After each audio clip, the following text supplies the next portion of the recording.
વડોદરા શહેરના માંજલપુરમાં આવેલા શ્રેયસ વિદ્યાલયમાં વિશ્વ વિજ્ઞાન દિવસ નિમિત્તે ગ્રીન ટેકનોલોજી વિષય ઉપર 2 દિવસીય વિજ્ઞાન પ્રદર્શનનું આયોજન કરવામાં આવ્યું છે। વિજ્ઞાન પ્રદર્શન 2025નું ઉદ્ઘાટન વડોદરા સુપ્રિન્ટેન્ડન્ટ પોલીસ રોહન આનંદના વરદ હસ્તે કરવામાં આવ્યું હતું, જેમાં શ્રેયસ એજ્યુકેશન ટ્રસ્ટના પ્રિન્સિપાલ નીતા જાની, શાળાના વિદ્યાર્થીઓ મોટી સંખ્યામાં હાજર રહ્યા હતા। આ વિજ્ઞાન પ્રદર્શન ગ્રીન ટેકનોલોજીના પ્રચાર વિષય ઉપર રાખવામાં આવ્યું છે।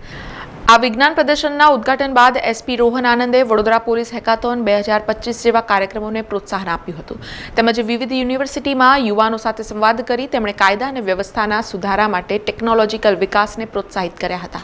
વિશ્વમાં વિજ્ઞાન દિવસ વિજ્ઞાનમાં નોબેલ પ્રાઇઝ વિજેતા એકમાત્ર ભારતીય વૈજ્ઞાનિક ડોક્ટર સીવી રામનના પ્રખ્યાત સંશોધન રામન ઇફેક્ટને અનુલક્ષીને માનવામાં આવે છે। ત્યારે શ્રેયસ વિદ્યાલય અને સિલ્વર ઓક સ્કૂલના ધોરણ 9ના 200 જેટલા વિદ્યાર્થીઓએ વિજ્ઞાન વિષયના શિક્ષક મિત્રોના માર્ગદર્શન હેઠળ ભાગ લઈ જુદા જુદા વિષય પર મેગ્લેવ ટ્રેનનું કાર્યકારી મોડેલ, ધ્વનિ તરંગો પર આધારિત અગ્નિશામક, fire security alarm, hydro electric dam, Pamban bridge working model, પરિવહન અને સંદેશા વ્યવહાર જેવા પ્રોજેક્ટ તૈયાર કર્યા હતા। આજરોજ શ્રેયસ વિદ્યાલયમાં નેશનલ સાયન્સ ડે ઉજવણીમાં ભાગ લેવાનું તક મળ્યું। અહીંયાનો જો સ્ટુડન્ટ્સ છે એમની સાથે સંવાદ કરાવવાનું તક મળ્યું। સ્ટુડન્ટ્સ 6-7 ઘણા સારા સાયન્સ રિલેટેડ પ્રોજેક્ટ્સનું ડેમોન્સ્ટ્રેશન અહીંયા રાખ્યા હતા, જે મોસ્ટલી જે અપકમિંગ ટેકનોલોજી છે, ગ્રીન ટેકનોલોજી, મેગ્લેવ ટેકનોલોજી, આ બધા સાથે સંબંધતા સ્ટુડન્ટ્સની ઉર્જા, એમનો નોલેજ, એ બધું જોઈને મને બહુ આનંદ થયું અને હું શ્રેયસ વિદ્યાલય, એમના ટીચર્સ અને સ્ટુડન્ટ્સને ખૂબ ખૂબ શુભકામનાઓ પાઠવું છું। 28 ફેબ્રુઆરી નેશનલ સાયન્સ ડેને ઉજવણી કરવામાં આવે છે।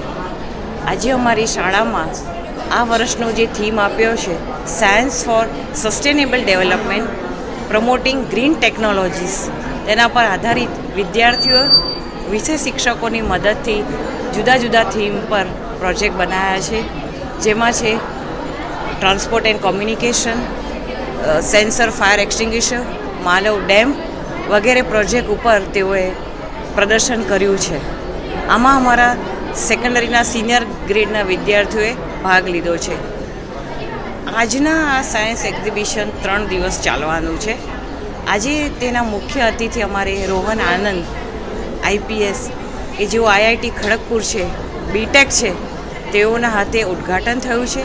તેમણે વિદ્યાર્થીઓના પ્રોજેક્ટ નિહાળ્યા તથા તેમને ઇન્સ્પાયર કરતું એમને સ્પીચ પણ આપી અને આગામી દિવસોમાં સસ્ટેનેબલ સાયન્સ ડેવલપમેન્ટ કેટલું અગત્યનું છે તેની મહત્વતા વિદ્યાર્થીઓને સમજાવી। હું આજના દિવસનું મહત્ત્વ જણાવતા કહીશ કે 28 ફેબ્રુઆરી 1928ના રોજ ડૉક્ટર સીવી રામને રમન ઇફેક્ટ દ્વારા એક મહત્ત્વની ખગોળીય શોધ કરી, જેના દ્વારા આપણે અનેક વસ્તુઓ શોધી શકીએ છીએ। કે એમણે પ્રશ્ન થયો કે દરિયાનું પાણી શા માટે ભૂરા રંગનું હોય છે, અને તેમણે પ્રકાશના ગુણધર્મો વિશે ઊંડું અધ્યયન કર્યું અને સાબિત કરી બતાવ્યું કે શ્વેત પ્રકાશ 7 રંગોનો બનેલો હોય છે અને તેમાં સર્વપ્રથમ લાલ રંગ દરિયાના પાણીમાં સૌપ્રથમ શોષિત થાય છે અને ત્યારબાદ ભૂરો અને લીલો રંગ અનુક્રમે દરિયાની સપાટીમાં સૌથી ઊંડી સુધી પ્રસરણ કરે છે અને તેના કારણે જ આપણે દરિયાનું પાણી ભૂરું દેખાય છે। આવા પ્રકાશની કિરણની ખગોળીય ઘટનાઓ અને સંશોધનો બદલ તેમને ઈસવીસન 1930માં એશિયાનો સર્વપ્રથમ નોબેલ પુરસ્કારથી સન્માનિત કરવામાં આવ્યા હતા। સમાચારોના સતત અપડેટ માટે TNN ન્યૂઝને YouTube પર સબસ્ક્રાઇબ કરી બેલ આઇકોન પ્રેસ કરો અને અમારી સાથે જોડાયેલા રહો ફેસબુક, ઇન્સ્ટાગ્રામ અને ટ્વિટર ઉપર।